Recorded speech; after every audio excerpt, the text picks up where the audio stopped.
chào tất cả mọi người đã quay trở lại với channel của mình. Hôm nay mình xin dẫn mọi người tới một trung tâm vũ trụ của Nhật Bản, đó là trung tâm JAXA.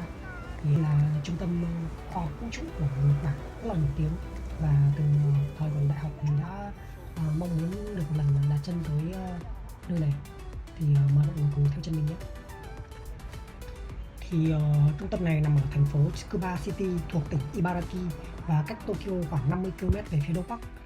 Trung tâm này được thành lập vào năm 1972 với vai trò là trung tâm điều hành nghiên cứu chính của cơ quan khám phá hàng không vũ trụ của Nhật Bản JAXA.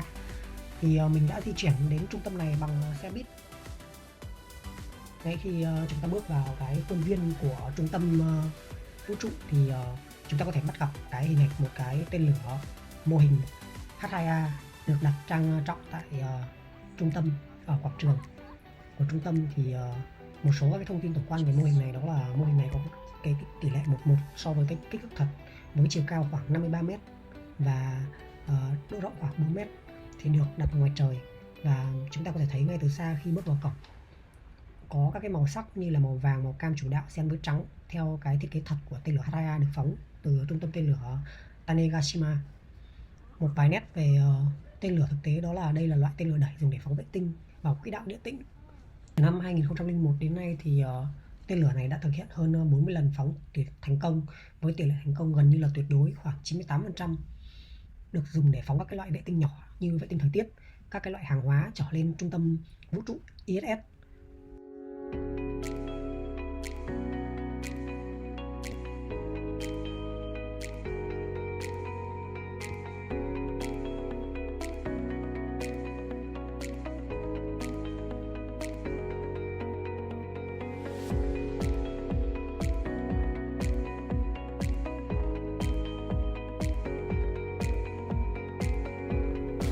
Tiếp theo thì mình xin mời mọi người cùng nhau khám phá Space Dome nhé.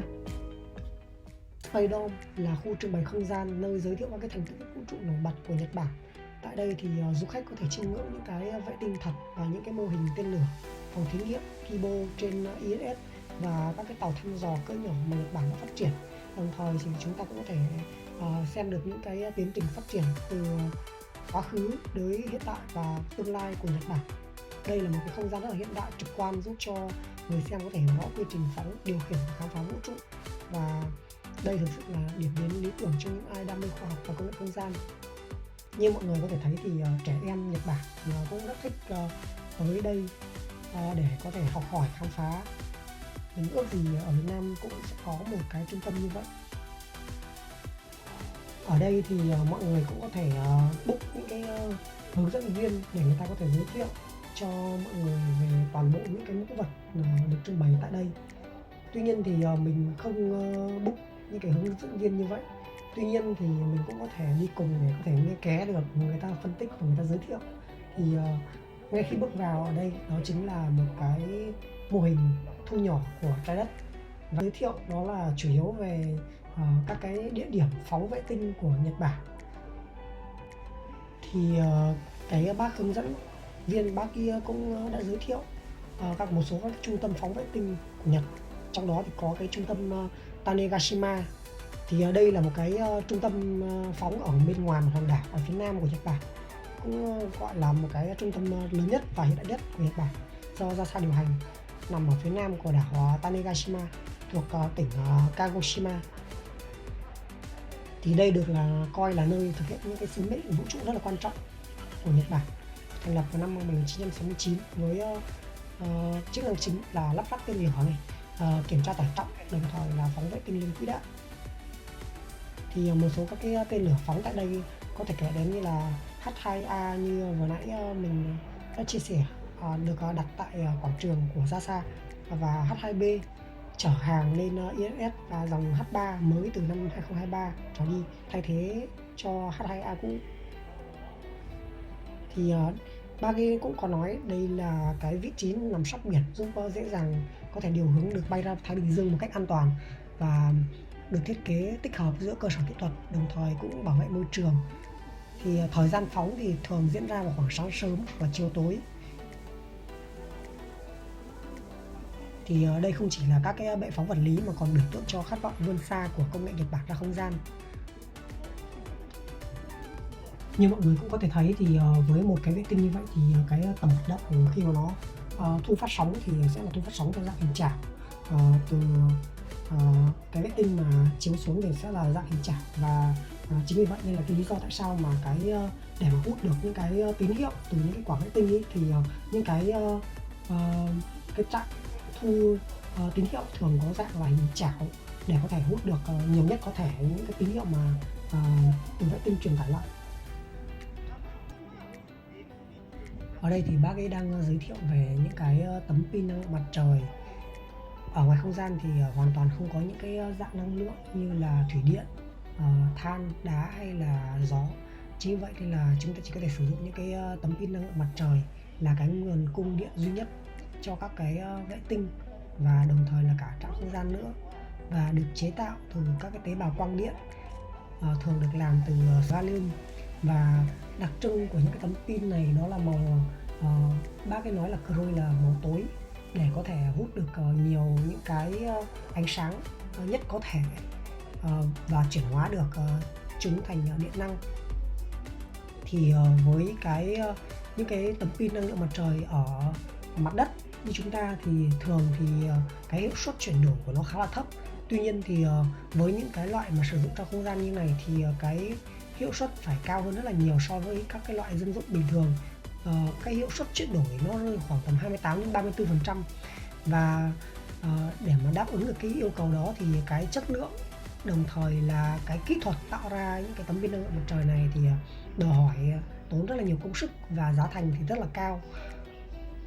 Cái kích thước khi triển khai thì cũng có thể triển khai từ vài mét cho tới vài chục mét vuông. Ví dụ như là mỗi cái cánh pin của ISS thì nó dài khoảng 35 mét. Thì như bác ấy đang giới thiệu đó là vệ tinh thì hoạt động như một cái bộ repeater, bộ lặp trong không gian, và tín hiệu từ trạm mặt đất được vệ tinh tiếp nhận, xử lý và sau đó lại chuyển lại xuống mặt đất. Thì tất cả các hoạt động được diễn ra trong một cái chu kỳ liên tục dựa trên cái chu kỳ quay quỹ đạo của vệ tinh. Thì phân loại theo từng quỹ đạo thì cũng sẽ ảnh hưởng tới chu kỳ của tín hiệu. Chẳng hạn như là với những cái vệ tinh mà với độ cao khoảng tầm từ 300 đến 2000 km, đây được gọi là các cái vệ tinh ở cái tầng thấp, thì tín hiệu thu phát được ngắn hạn, lặp lại mỗi vòng quay khoảng 10 đến 15 phút mỗi lần qua trạm. Với những cái loại vệ tinh dạng medium, loại trung vào khoảng 12.000 km thì với chu kỳ này sẽ dài hơn, thường duy trì bán liên tục khoảng 6 đến 12 giờ. Thì theo như mình nhớ thì trạm vệ tinh Vinasat của Việt Nam mình thì mất khoảng 6 tiếng để có thể đồng bộ được một lần bắt tín hiệu.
Thì như mọi người có thể thấy thì ở đây trưng bày rất là nhiều những cái vệ tinh mà Nhật Bản đã sản xuất từ nhỏ tới lớn.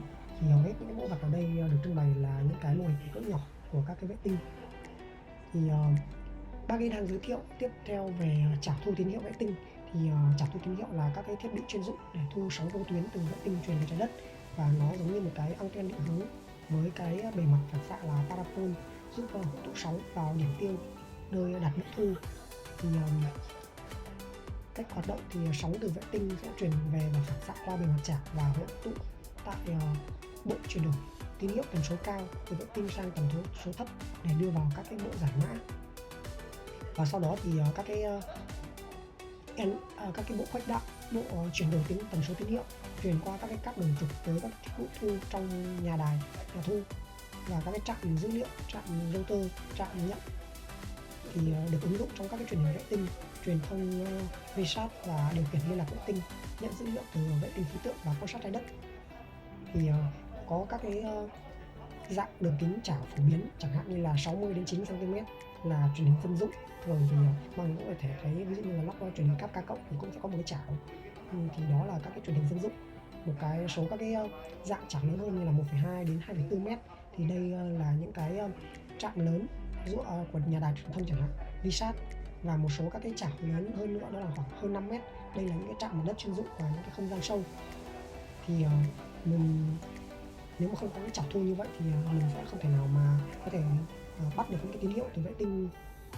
Ở đây thì cũng trưng bày một số các cái loại đồ ăn dành cho những cái người Nhật ở trong vũ trụ. Thì có rất là nhiều những cái đồ ăn nạp dinh dưỡng, rồi thì có cả xôi đỗ, kẹo, rồi thì lạp xưởng, rồi thì mì spaghetti. Nói chung là có đủ các loại, nhưng mà hầu hết là đều được đóng trong những cái túi hút chân không. Thì đây là những cái đồ ăn mà được thiết kế dành riêng cho những cái chuyên gia Nhật Bản.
Ở đây thì cũng trưng bày các cái bộ đồ phiên ra vũ trụ để mọi người cũng có thể check in.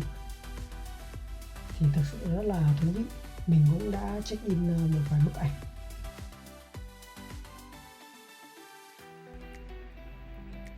Ở đây thì cũng trưng bày một trong những cái mô đun thí nghiệm của Nhật Bản trên trạm vũ trụ quốc tế ISS. Đó chính là Kibo. Thì Kibo trong tiếng Nhật nó có nghĩa là hy vọng. Đây là mô đun thí nghiệm vũ trụ lớn nhất mà được phát triển và vận hành bởi JAXA. Đây là đóng góp quan trọng nhất của Nhật Bản vào chương trình ISS, được đánh dấu vai trò của quốc gia trong khoa học không gian toàn cầu. Thì Kibo này có chiều dài khoảng 11 mét với đường kính khoảng 4,4 mét và trọng lượng khoảng 15 tấn. Thì Kibo được gửi lên ISS từ năm 2008 bằng tàu con thoi của NASA với cấu trúc gồm 4 phần chính. Đó là mô đun có áp suất nơi phi hành gia làm việc và thí nghiệm, ban công không gian nơi được đặt các thiết bị ngoài vũ trụ để quan sát môi trường trên không và bức xạ, logistics module là kho chứa các thiết bị vật tư, và robot arm là một cái cánh tay robot khổng lồ điều khiển để lắp đặt và thay thế các thiết bị bên ngoài. Thì module này được thực hiện các cái nhằm mục đích thực hiện các cái thí nghiệm y học, vật lý chất lỏng và sinh học vật liệu trong cái điều kiện không có trọng lượng, quan sát môi trường không gian vũ trụ và các cái hành vi tế bào ở các cái quỹ đạo thấp, đồng thời giúp hỗ trợ vận hành các cái vệ tinh nhỏ bằng cách phóng ra từ Kibo. Thì Kibo này không chỉ là phòng thí nghiệm mà còn là nơi mà chứa đựng rất là nhiều những cái công nghệ của Nhật Bản, giúp cho Nhật Bản khám phá những cái khoa học không gian. Đây là khu trưng bày các cái thế hệ vệ tinh và các cái dòng thời gian không gian của Nhật Bản, với những cái vệ tinh đầu tiên của Nhật với kích thước rất là nhỏ và quỹ đạo thấp, đánh dấu việc Nhật Bản trở thành quốc gia thứ tư trên thế giới phóng thành công vệ tinh bằng tên lửa tự phát triển, đó là Oshimi năm 1970. Và tiếp theo là các cái dòng vệ tinh khí tượng quỹ đạo điện tĩnh quan sát liên tục các cái khu vực châu Á Thái Bình Dương như là Hinawari 8 và Hinawari 9 hiện tại đang hoạt động, cung cấp các cái thời tiết và hình ảnh cập nhật theo thời gian thực. Và tiếp theo là các cái dòng vệ tinh viễn thám dùng để lập bản đồ, giám sát thiên tai, quan sát rừng và biến đổi địa chất. Các cái dạng vệ tinh khí hậu như là GOSAT theo dõi các cái lượng khí CO2 và các cái loại khí nhà kính trên toàn cầu. Ở đây thì cũng trưng bày xe thám hiểm không gian do Toyota và JAXA đồng phát triển. Đây là phương tiện có người lái đầu tiên của Nhật Bản và dự kiến hoạt động trên mặt trăng vào năm 2029, phục vụ các cái sứ mệnh dài ngày trong môi trường khắc nghiệt ngoài trái đất. Thì thông số kỹ thuật chính đó là chiếc xe này dài khoảng 6 m, rộng 5 m và cao 3,8 m, với sức chứa khoảng 2 phi hành gia trong điều kiện hoạt động thực tế, và tầm hoạt động khoảng 10.000 km, với nguồn điện chủ yếu là pin nhiên liệu và năng lượng mặt trời. Thì các cái công nghệ nổi bật đó là hệ thống lái 6 bánh độc lập phù hợp với các cái địa hình đá dốc và thiên thạch. Thì video đến đây cũng là dài rồi, thì cảm ơn mọi người rất là nhiều vì đã theo dõi hết video này của mình. Hẹn gặp lại mọi người ở những cái video clip tiếp theo của Leo nhé. Bye bye mọi người.